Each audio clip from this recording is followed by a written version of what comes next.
In this video, I'm going to show you how to replace the inner tie rod bellows boot on this Dodge Grand Caravan. Just so you know, after this procedure, you will need an alignment. Let's get started. Take a 19mm socket, remove all 5 of your lug nuts, and then remove the wheel.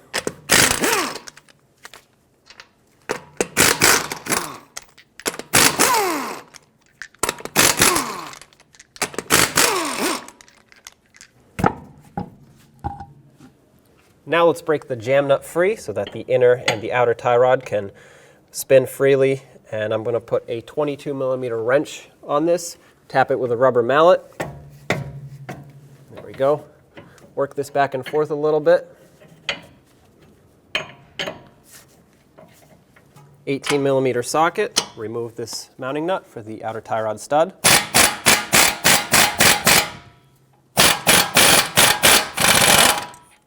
Okay, take that off.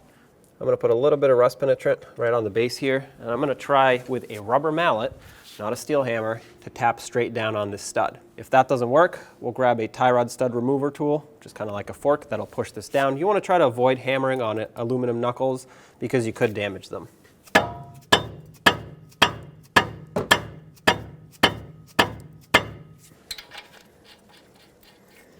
I'm going to put this on just to protect the threads.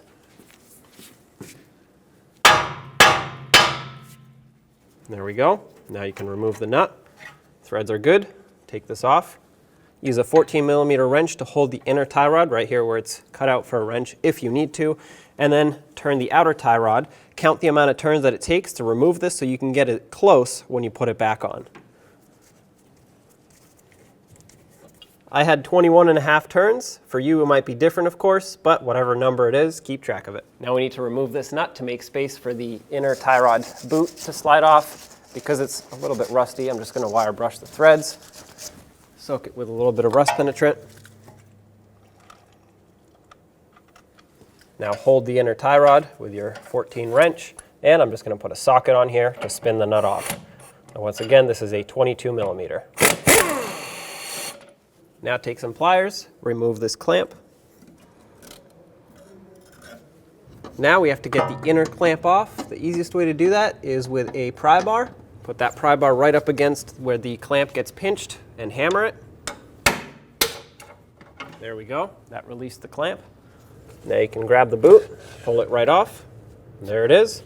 Obviously, you're going to want to remove this clamp and discard it. This is a single-use clamp.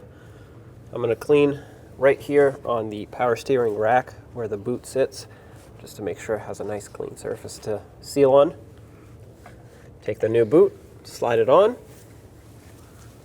and press it onto that power steering rack. Make sure it seats right in the groove that it locks in on. Just like that, you'll feel it kind of snap into place and hold on. You can use a wire tie to secure the inner portion of this boot, unless you have one of those metal clamps and the special tool for it. Slide this over, grab onto the end of the wire tie, twist it. That should lock it on nice and tight. And now I'm just going to cut off the excess. Put the outer clamp back on. If it feels like it lost its spring tension and it doesn't hold on tight anymore, replace it.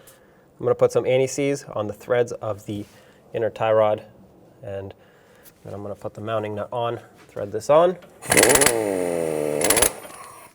Then grab your outer tie rod and thread it on the same amount of turns it took to take it off.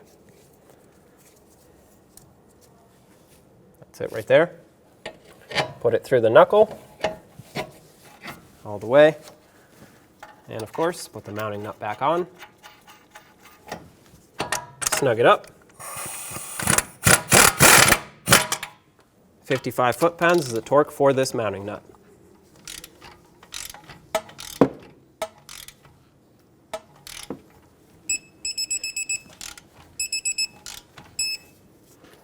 Bring your jam nut back onto the outer tie rod so it can lock both of these in.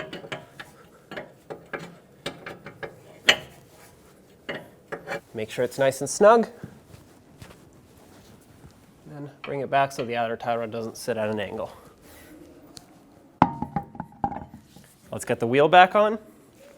Start on all 5 of your lug nuts, bottom them out, and in a cross pattern, torque them to 100 foot-pounds.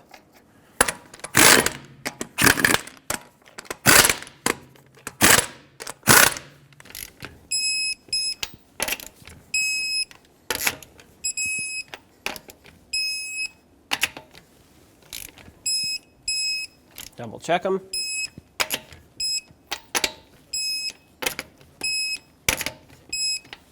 Take it for a road test, and don't forget to get an alignment. When only the best will do, demand TRQ. The only company that lets you view before you do. TRQ is committed to offering the highest quality aftermarket auto parts that are engineered for peace of mind. Thanks for using and viewing with TRQ.